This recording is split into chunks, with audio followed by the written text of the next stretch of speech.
Il est 18h, bonsoir à tous et bienvenue dans ce flash.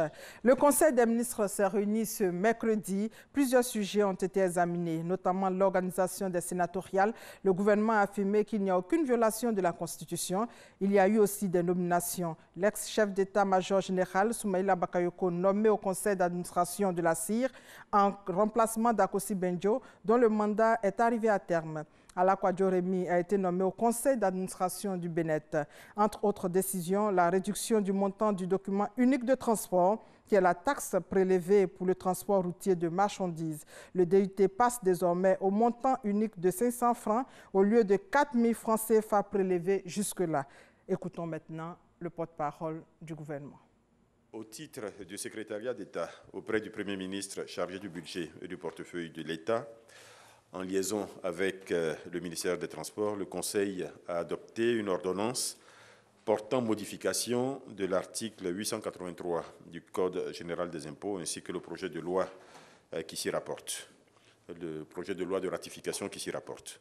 Cette ordonnance réduit le montant du droit de timbre applicable au document unique de transport, donc le DUT, antérieurement fixé entre 1 000 et 4 000 francs CFA en fonction de la charge utile de véhicules de transport ou de la nature de produits transportés.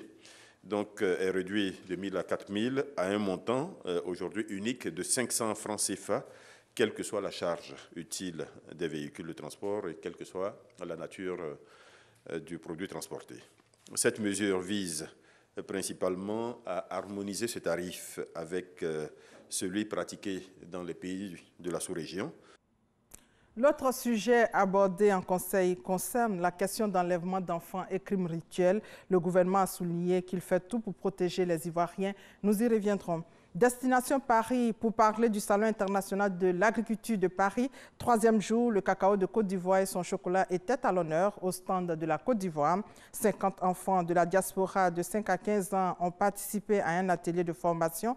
Formation pour présenter les différentes étapes de la production du cacao à la fabrication du chocolat. Occasion également pour dire à ces tout petits de la diaspora que leur pays, la Côte d'Ivoire, est le premier producteur de cacao. À 20h, le reportage de notre envoyé spécial, Noël Nyagno.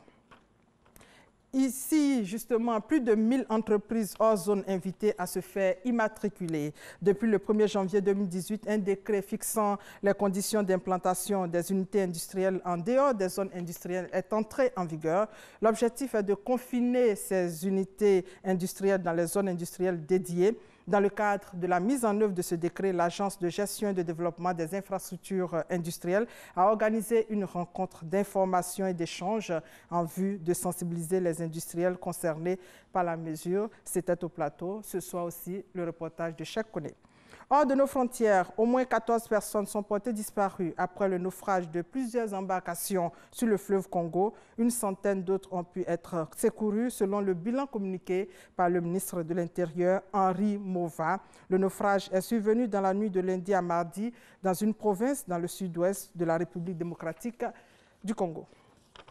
En Guinée équatoriale, la justice a prononcé la dissolution du principal parti d'opposition. Il s'agit du Parti citoyen pour l'innovation. Il est reproché au seul mouvement contestataire à siéger au Parlement d'avoir porté atteinte à la sécurité de l'État. Des dizaines de ses membres ont par ailleurs été condamnés à de lourdes peines de prison. La défense entend désormais faire appel. En France, pour terminer, un homme mis en examen pour une quarantaine de viols présumés. Le suspect âgé d'une 50aine d'années a été repéré dans le cadre d'une coopération franco-belge après le viol d'une femme en Belgique durant le mois de février.